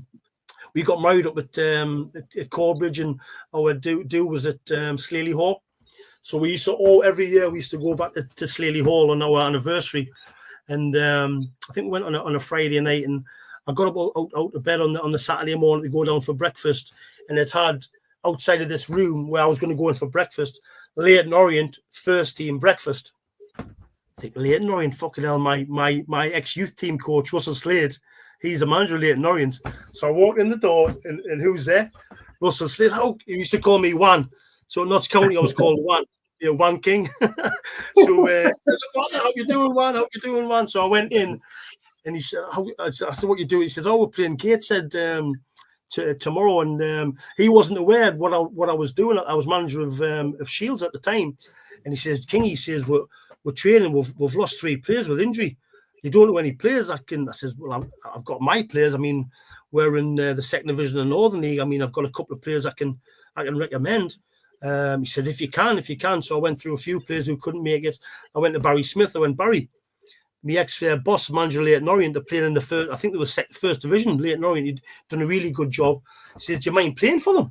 So this was crazy. I mean, Leyton Orient are a full-time professional club. I'd spoken to Russell Slade. I went, Russ, I've got your player. He's my captain, Barry Smith. He'll not let you down. He's 100%er. And Barry went to play for Leyton Orient against Gateshead. And after, I mean, all the fans, I think it took about 500 fans down there, Leyton Orient, and they didn't know who he was. But at the end of the game, they were singing his name, Barry Smith. Barry Smith. And Barry will tell you about that one. For that to happen for him, that was amazing. You know what I mean? And that's a memory he'll never forget. But yeah, that was another great story, you know. Oh, fantastic. And I know a lot of Shields fans watching, so this one will say, what would be the best match that you managed while at Shields? I think you mentioned it earlier. Well, I've mentioned it already, you know, the Morpeth game. Although we got beat, it was like, everybody was raving. After that game, although we got beat, I think everybody's really, because listen, when you're in the second division isn't the first division. It was a good standard, We were walking the second division. I think everybody, I knew. Listen, I'd put that team together not just to win the second division, was to challenge for the first division, because that's what I wanted to do. So I think everybody thought, yes, South Shields are walking away with the second division. Let's see how good they are when they come up against the top teams in the first division. And we played the top team. And I mean, if you speak to Ken Beattie, their chairman, he'll tell you the same. We absolutely dominated them that night. The football we played was incredible. Julio was outstanding. We had Warren Byrne. I'll speak about Warren again, about him. That was amazing. Another story about Warren. But we were amazing that day. So I think everybody really then really looked at South Shields and thought, these are going to be serious contenders next season. And then, as you know, I signed all them players, the Craig Baxters, John Shaws, all of them lads. And, that wasn't to win the first division. I knew when the team won that quadruple, that team I was building then was for the leagues above. I mean, I said this to Julio the other week, them players I signed, the John Shaws and what, it was like, I don't know, it was like Mo Salah coming down into League One, League Two. I mean, these lads I was signing would absolutely walk. I knew would win the first division, but I was thinking more of, the next division up and the next division up. And that team I built, I think they won everything, didn't they? I mean, when they won that quadruple, they then went on and won the next league. They won the next league. So that team I'd built wasn't just to win the first division. It was to win another 2 or 3 leagues above. And that's what they did, But credit to them lads. What a group of lads we had in that dressing room. But that was certainly the best game, the Morpeth game that I managed. And you would think, well, you got beat. But no, I was just really proud of the lads that night. And like I said, penalties is a cruel way to go, but we went out on penalties. But, if I could have lost to anybody, it would be to Ken Beattie, because the money that Ken's put into that club, is nobody's business. And when we won the league that year, we actually, the chairman, Jeff Thompson, he said, listen, if you win the league, I'll pay for you to go on holiday. So I think we took about 20 people. Everything was paid, the flights, the holidays, I got a good bonus for winning the league. And the lads went to Marbella. And would you believe, when we were in Marbella, who was on we went out, I think it was a Saturday, we went out on the Saturday on the drink, and who we were watching on the telly, we were watching obviously Morpeth. I think they beat Hereford? That was that, yes, yes. Yeah. So me and the lads were all on the piss, and thinking, bloody hell, we battered them. Do you know what I mean? But we were on holiday, watching Morpeth turn over Hereford, and I was just over the moon for me mate Ken Beattie, because like I said, there's not one person I can think of in the Northern League has put the amount of money that he's put into it, and he's passionate. I don't know if you know Ken. I don't know if you've been to see any of the Morpeth games when he's there. He's the most vocal man in the crowd. He's the most passionate. He's a multi-millionaire. He's running for balls. The balls are dirty. He's got the ball, put them under his top, and he's rubbing them. He's giving the lads so they can throw the ball in. I mean, he was just he was an amazing bloke, Ken Beattie. So that was the best game, mate, the Morpeth game. Excellent. Number 4, what would be the one thing that, looking back now, would you change in your time in South Shields? Oh, right, the South Shields. I think everybody knows that. Obviously not trusting who I thought was a friend of 20 years, trusting them. If I'd have kept the backroom staff of Gary Middleton, Mark Scott, pro license holder. I think he was the youngest ever lad in England to get the pro license. I played football with Mark Scott when I was young. I lived in Washington, but our club Springwell, it folded. We won the county cups, we won everything, and the team folded. And I ended up going to play with Mark Scott down in Dalton. Would you believe? So Dalton Spray lads, they would come and pick me up on a Saturday, all the way from Darlington to Washington, take us to train, bring us back. So they did like four trips to get me there, and then exactly the same on a Sunday. They'd come and pick us up on a Sunday for the game. I'd go and play with Scotty. And me and Scotty have been close ever since. His dad's fantastic. So that backroom staff I had with Gary Middleton, Mark Scott, Dave Hall, and the physio Andy Morris, who was great. If I'd have kept that backroom staff, who knows? I mean, I honestly do think, it's easy for me to say this, but that team that I built, I was only going to improve that. I would have only, you know, and I said this to Julio, you know, unfortunately, Julio, every player's got their life, like their lifespan, you know, and Julio would have been replaced, you know, and I would have replaced them. And, you know, being a local lad, honestly, I really thought I would have done what Shields have done, definitely, you know, and more. But like I say, I wasn't given that chance. But that's the biggest mistake I made. Obviously, trusting people at South Shields and giving a job to somebody who I thought was a friend. Yeah. And number 5, I think we've already had plenty already, but the funny football moment, we always ask for this one. What was the thing every time you might go up the pub and chat to someone or you meet someone, what's the always story that always comes back to you? I've got some brilliance, mate. I could be on here. Like I said, I think when you said that you wanted us to talk, mate, honestly, I could do 2 or 3 of these easily, mate. I mean, if I went back to our Notts County days, it was crazy. Like I said, you all had jobs. There was a lad called Eddie Lawley who he used to look after all the kit, and our goalkeeper Malcolm Rigby, top lad. You know, we played Liverpool. The reserves played Liverpool, and we would always like try to get like people's like numbers. Like, so if Liverpool came to town, you know, at the end we'd try and get the shirts and whatnot. Well, this lad Malcolm Rigby, you know, Liverpool went out to warm up, and Malcolm Rigby nicked Ronnie Rosenthal's number 9 shirt. This is before the game kicked off. Do you know what I mean? It was fucking mad. So anyway, obviously they came back in. Ronnie Rosenthal came back in. His number 9 shirt's not on the fucking peg. You know, there's fucking hell on what Liverpool's going mad. Where's the fucking Malcolm Rigby and Nicky's number 9 top? So when they went back out, it was mad. Ronnie Rosenthal had to wear number 14. So that was a one. But no, I mean, there's loads. I mean, we used to have players pool, you know, at every club I went to had players pools, and it was really funny. I think one of the lads, I don't know if it was Ian Nichols or Joe Taylor or Paul Haxon, one of the lads took charge of the players pool at Morpeth, and it was called Item of the Week. Whatever the item of the week was, you had to bring it in. So it could have been, I don't know, a 1982 pound coin, you know, or a Rubik's Cube.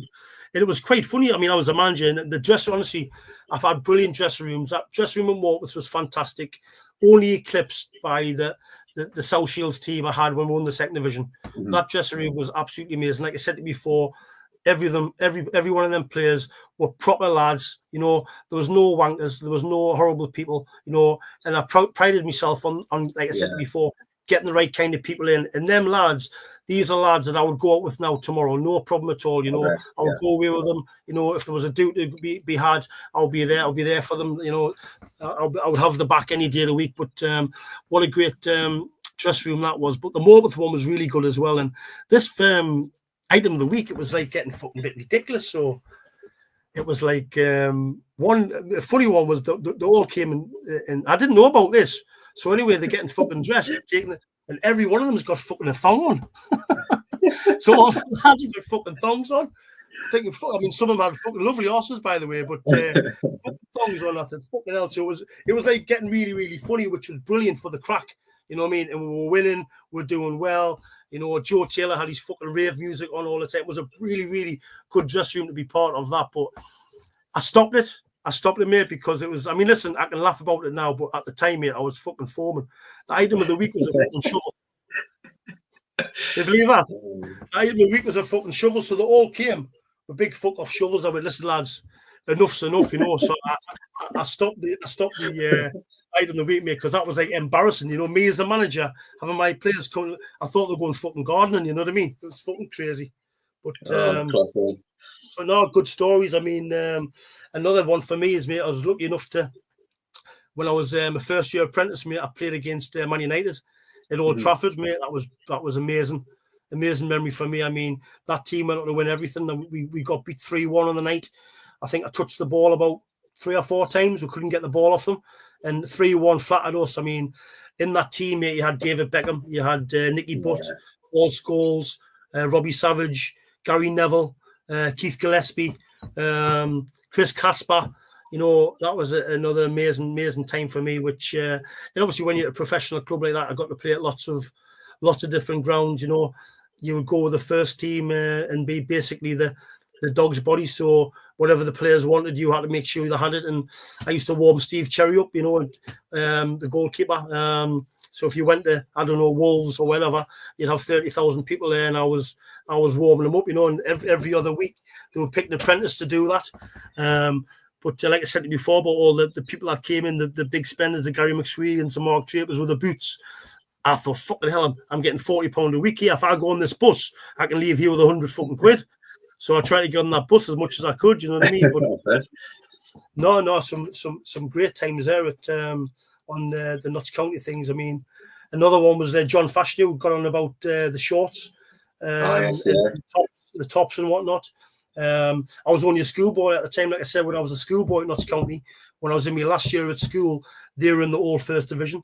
So when I went down there during the holidays, they could be playing Liverpool, anybody.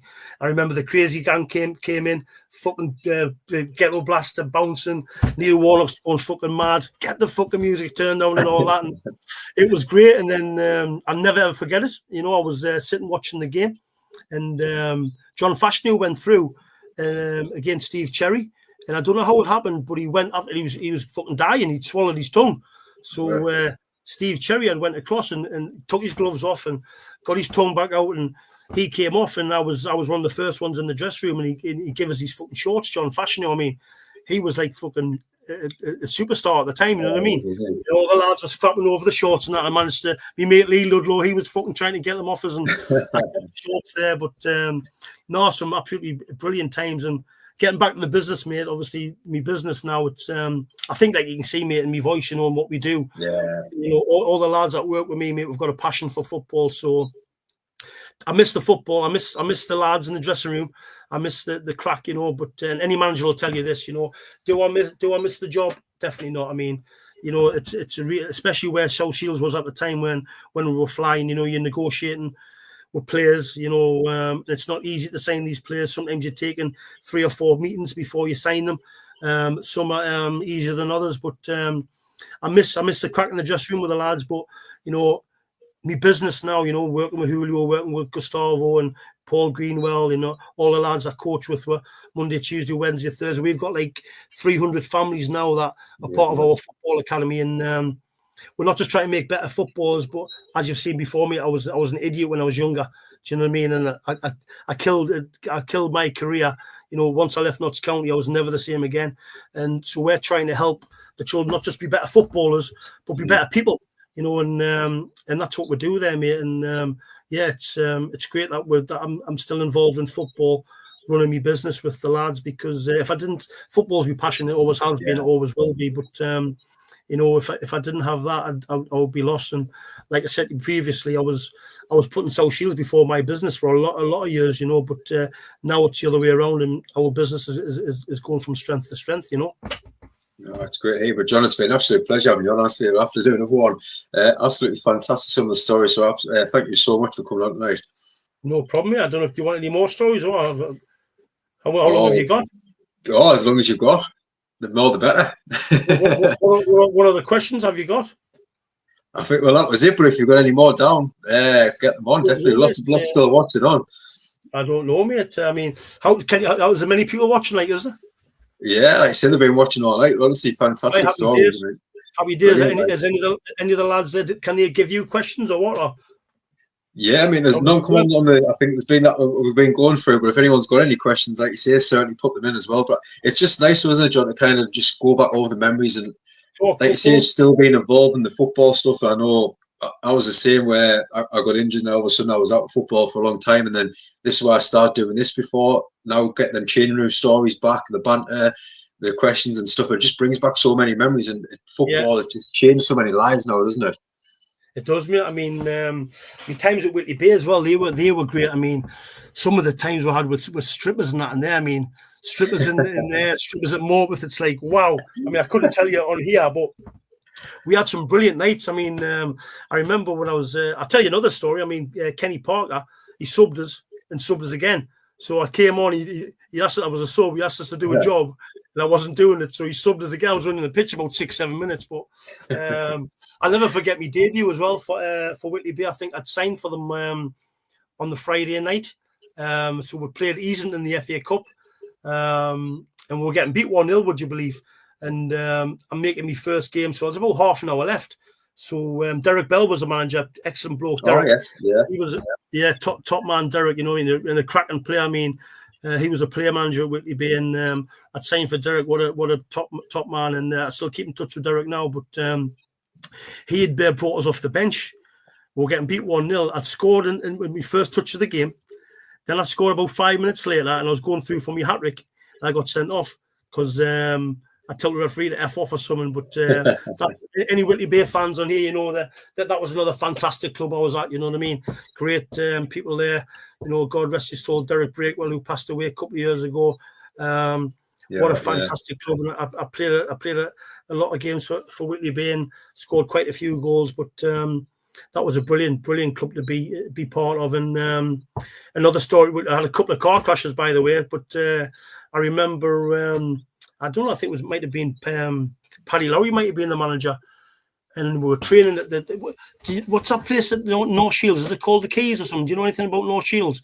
They've got is where the Keys at, where there's a few shops in that. Where just before you turn down to go to one of the shops, there's a few football pitches there, isn't there?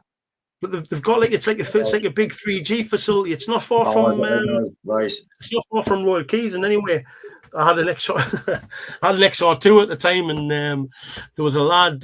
He couldn't speak a word of English. He was a decent player. I remember his name was called Patrick. So I think Paddy Lowry says, "Kingy, can you take this lad home?" And I says, "Where's he going?" I lived in Washington, so I was going from North Shields through the time tunnel. I think he lived in Walker or something. So anyway, he couldn't speak a word of English. I was getting a giggle under my head, you know what I mean? I'm thinking, I'm going to put my foot down here in the car. So I put my foot down in the car, went round the roundabout, you know, he's going, whoa, whoa, whoa, whoa. He couldn't speak English. So I went round another roundabout and I went too fast, didn't I? Brought the car off, and he was stuck in the passenger seat. Hey, but that was another mad story. And another one was playing for Whitley Bay with a fantastic player, John Cullen. Do you know John Cullen? No, I don't know his name. What a player he was. I mean, again, anybody in the Northern League, this is how daft the manager was at Whitley Bay. He was our best player by a country mile. And the manager, Kenny Parker, decided to get him a job. And on the job, he had to work a Saturday. So that was just, I think, what are you doing? So I think you finish work like 1:30 on a Saturday, and we were playing up and down the country. We could be in Colwyn Bay, we could be in Manchester, Birmingham, wherever. And John Cullen, what a fantastic player! He got him a job, and I mean, John went on to he went to Morpeth. He went to Morpeth, and I think Morpeth sold him for 50 grand. He went to Hartlepool from midfield. He was a top goal scorer in the 3rd division, and then he got a move to Sheffield United for £250,000. So me and John used to drive in. I used to pick John up, and he would tell you some of the tales of my car. And one of them was in the car by myself going to Washington Services. And again, I'd been rushing around trying to get to Washington Services, and I'd crashed the car, wrote it off. I had to leave the scene. And I was running to get the bloody Washington Services. I was early, and I went through this estate, and this lady says, "Well, are you okay, son? Are you okay?" And I didn't see. I knew I had a bit of pain in my ear. My bloody ear was hanging off. You know what I mean? So I had to. I thought I was going to meet the lads at the Washington Services on the southbound side, and the lady went, "You can't go anywhere." And I got a taxi home, and no sooner was I home, the police were at the door for the car. You know what I mean? Obviously, I just left it there. But no, some mad stories. You know what I mean? But it was all around football. You know, football was my life. I mean, you know, you'd be happy to train. You know, play football every day if I could. I mean, you then went from a Saturday to play on a Sunday morning. You know, had some fantastic memories on the Sunday. You know, playing for the Victorian Washington. You know, and then playing for Trader Jack's in South Shields, where we won pretty much everything. But no, it was absolutely brilliant. If I could go back, I would do it all again. You know, and it's obviously I'm now 48 now. You know what I mean? And the only way I can get me buzz from my football is to help the kids. You know, and that gives all a big buzz. You know? No, absolutely brilliant, man, John. But like you say, everyone that's watching as well, know next week we've got another two looking back as well. Nathan Haslam's coming on to talk about his time at Whitby, and also Craig Rand's coming on as well. So anyone that's watching, and Craig went through started at Sheffield Wednesday, kind of went to a few local sides, but then had a lot of trouble with mental health, suicide, and stuff like that. And he's wanting to come on to kind of put. We do a lot of shows for mental health, so anyone that's watching, please tune in for that one as well, because he's going to really promote that and kind of discuss his stories that he's gone through, and kind of now he's come up with in a better way, and hopefully kind of getting that across the viewers as well. But John, and obviously everyone that's been watching. I mean, that was sort of, it's funny you should mention that, because I had a phone call this morning. I was shocked this morning. I had a phone call from one of our children's parents who he said, "Have you heard the news?" And I didn't know. I says, "No." I says, "Have you heard the news about Craig?" And his son comes in Newcastle with us on a Monday night, and unfortunately his dad's decided to kill himself last night, you know. So listen, you know, and I've said to all of my friends, you know, it's important that us lads, you know, I mean, it seems to be happening. It seems to be happening a lot more now, you know what I mean? And I can't get my head around it, but obviously, you know, that's not to say I don't, you know, people have these things, you know, where it's the brain, it's a chemical imbalance in the brain, whatever, where, you know, the feeling to do these things. But I just think it's important that, you know, we talk to each other, you know, and like you say, if you're getting these lads on to talk about that, I mean, I'm all for that, you know what I mean? It's really important that you get out there about these kind of things. But I thought you might have touched on the Warren Byrne goal as well. Oh, great goal, wasn't it? I know we're supposed to have Warren on when we first started doing them. He pulled out the last minute, but like you say, the goal, that was going to be the main topic, I think. I think I've got a few mentions. I thought you might have mentioned that, but there was a story behind that as well, where I think I left Warren out. We played against Towlow. I mean, you've obviously seen the goal. He got the Budweiser goal of the season, where he scored that goal, but he was actually subbed that game. And if you've been to Towlow, you know you've got I think you've got two dugouts. So you've got your dugout as the management, and then just alongside it you've got the players. So you've actually got two dugouts. So I was talking to Gary Middleton and Mark Scott and Dave Hall on the bench, but I was making sure that Warren could hear what I was saying. So where they were saying she would put Warren on, and I was always going to put him on, but I says no, I don't think he's got the bug for it anymore. And knowing fine well he could hear what I was saying, I don't think he's got the bug for it anymore. I think he's lost interest in that, lads. I don't think he's up for the challenge anymore. So he's thinking, fucking, I'm going to fucking show you. You know what I mean? So anyway, I says, okay, the lads will put him on, but this might be his last chance, sort of thing. But he was never. Listen, Warren was a pleasure to look after. I mean, I signed Warren at the end of his career. Anybody that's seen Warren Byrne play when he was fucking younger, you know, I mean, he was. We used to call him chop and bosh. He chopped the ball and he bosh it in the net. But I had Warren towards the end of his career, and he's one of the best finishers I've ever seen. So if you take him back 10 years when he was in his prime, he was like unplayable. But that game when he scored that, I mean, you've seen Robert Briggs doing that, you know, when he scores the goal, it's like, has he just done that? But it was brilliant for the club because again, listen, we were bubbling here now. I mean, everybody's talking about South Shields. Isn't it? Exactly. And then obviously that was like another. Let's talk about South Shields again. I mean, Warren went down to Sky Sports. He was in there. I think Jamie Redknapp was doing the commentary about his goal, and I think we were 50 grand. And obviously, Warren wanted some of that. You know what I mean? So, I mean, we had a couple of tales. I mean, Gary Pearson, God rest his soul. I mean, when I got sacked at South Shields, there was a couple of clubs that came in. One was Gary Pearson straight away. I mean, I'd only been sacked a few days, and Gary wanted us to come in and take over. I said, well, what about you guys? He says, well, I'll help you. I'll just assist you. So that was one. Another one was Bedlington Terriers. But getting back to the Warren, why I mentioned Riot is because Warren had came to us and said, I think Warren was in charge of where the money went, if that makes sense. Yeah. So we were getting 50 grand. So I spoke to Jeff Thompson, and I'm not going to disclose. I mean, listen, Warren got looked after, but I think we had to get him in and sit down with him because apparently, you know, he could have took that 50 grand to another club, you know. So me and Jeff and the board were like, fucking, we need to sit down and look after this fucker here, you know what I mean?